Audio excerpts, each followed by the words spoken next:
ñu dikk nag ci wàllu gis-gis muy lu aju ci décret bi nga xam ni président de la république signé na ko mi ngi ko signé fukki fan ak juróom benn ci weeru sàttumbar gi ñu génn mu aju nag ci ni ñuy joxe suuf ci biir réew mi gën cee cërale ñi nga xam ne ñooy sous préfet yi préfet yi ak gouverneur yi ci noonu dinañ ci ànd ak Oumar Mamadou Baldé moom mooy gouverneur bu région bu Tambacounda dinañ ci ànd ak Adama Diouf moom expert la ci développement territorial gouvernance politique ak formation njëkk ñu nuyu gouverneur Oumar Mamadou Baldé mu mel ni moom jàppandeewugul kon Adama Diouf moom moo jàppandi ñu nuyu ko expert la ci wàllu développement territorial monsieur Diouf Adama ñu ngi lay nuyu.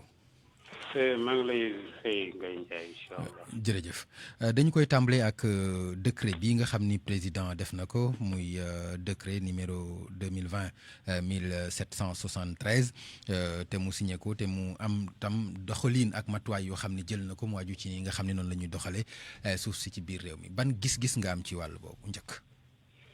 waaw merci Ngaye Ndiaye maa ngi lay nuyu di nuyu suma auditeur boobu gouverneur Baldé. man may président UAL union des associations d'élus locaux. d'accord loolu c'est important.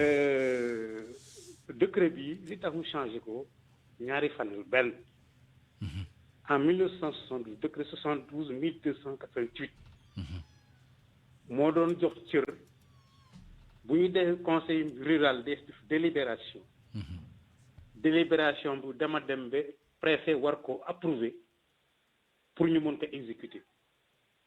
te en 1972 boo fàttali ko ci lañ créé ay communauté rurale président conseil rural di jiite conseil bi def ay délibération passé jaarale ko ci commission domaine national mais jamonoy dox ba conseil rural amatul comme conseil rural amatul ndax communauté rurale amatul laaj ni ñu changer concept bi donc le décret 2020 1773 bu 16 septembre 2020 dafa changé léegi conseil rural conseil municipal moo def ay délibération pour suuf si soit ay ñu affecté ko wala ñu désaffecté ko.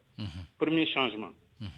deuxième changement en 72 ba damay dox ba les années 80 préfet seul moo doon jox moo doon approuvé fi mu nekk nii. dañoo segmenté borom doole ji am pour approuver.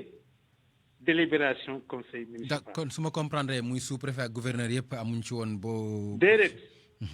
amutoon sous préfet amutoon. gouverneur daaw ko am préfet rek te préfet sax toog nañ bi ñeenti at boo seetloo en 72. communauté rurale ek dañ ko doon expérimenté par la région de Thiès tàmbale woon. rek au Sénégal après Thiès ñu dem Kaolack dem Ziguinchor ba en les années 80-82 la egg si Dakar at bu tous les 2 ans. communauté rurale dañ doon loolu yaatal ci réew mi donc booba préfet rek moo amoon droit approuvé.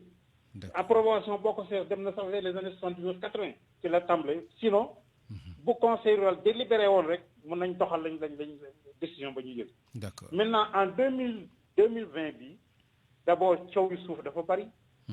maa moom lii moomama lii muy la problématique de la propriété foncière. kam moo am coow li yemul rek ci maa moom lii moo lii coow li kay mi ngi ci sax ci ni ñu koy joxee.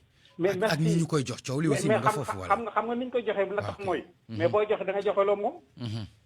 moo tax coow li moo tax maa moom li or boo seetee article 2 bu décret domaine national 1964 def ne. seul l'État est détenteur de la terre. bu ko détenir c'est pour mu jox ko communauté ñu mun ko valoriser. communauté au sens large nag.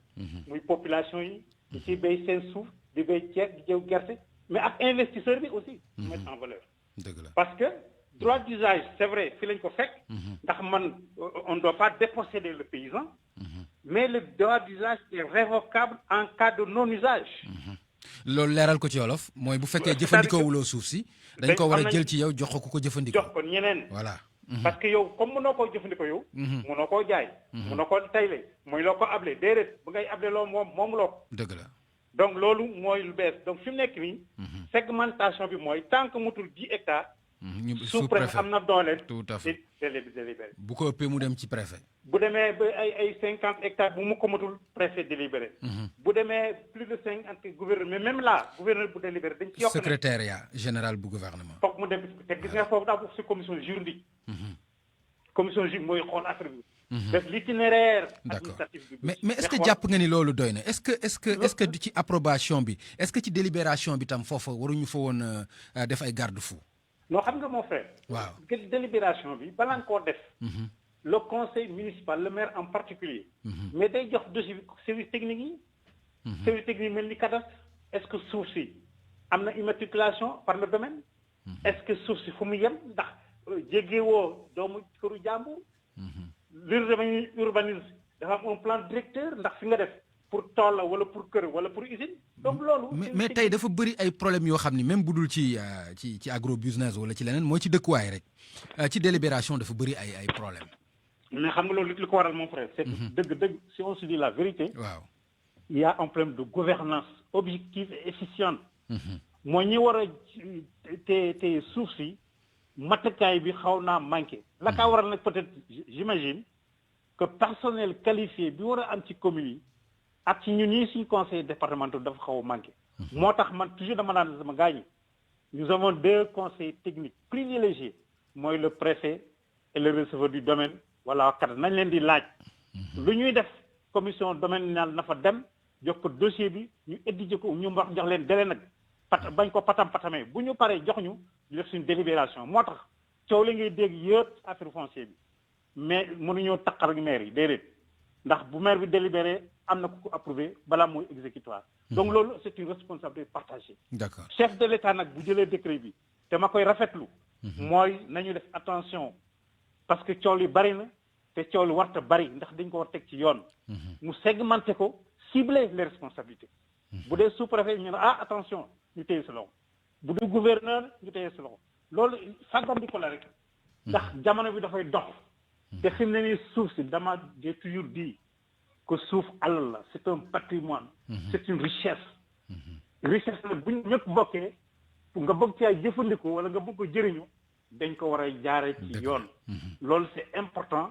moo waral décret bii nga xam ne chef de l'État jël na ko pour modifier article benn article la ci modifier mooy article 2 bu décret 72 238. bi xam ne affaire approbation ak désapprobation wala affectation désaffectation. sur les terrains de culture ou de défrichement c'est important à signaler. mon frère man li may digtal ñun ñii daf ko dëkk sama bopp. nañ gëstu bu baax. li naan la propriété foncière. kan moo am suuf ak kan moo ko am ak est-ce que am na sax.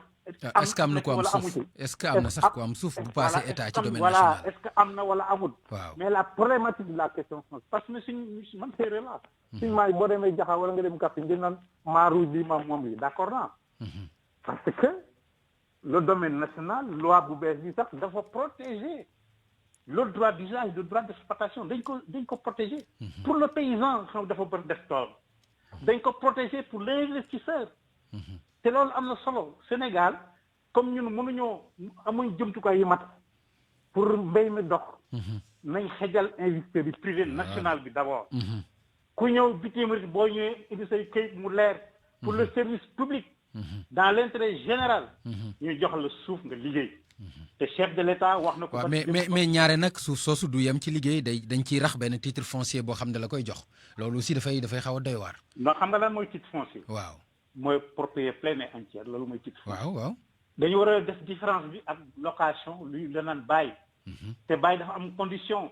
mais loolu yow amul problème sëñ bi xam nga titre foncier ba leen la ko jaar doomu fa war a jaar. itinéraire boobu fi fu mu jaar fii ba muy ñëw nga am sa titre foncier nañ inspecté nañ audité le circuit. nañ audité ka ko délibéré. ka ko délibéré service technique approuvé nañ ko. loolu yomb naa xam. man yaakaar naa ne chef de l'État daf ñu bëri daf ñu disons daf ñu dellu suñu xel. ci yoon bi ñu war a jaar ci suuf si. nga xam ne un problème de fond la. ndax buñ ko régul histoire mën na ci am boo seetloo guerre yi am en Afrique yëpp. ak dans beaucoup de pays. ci suuf la jóge. dëgg la.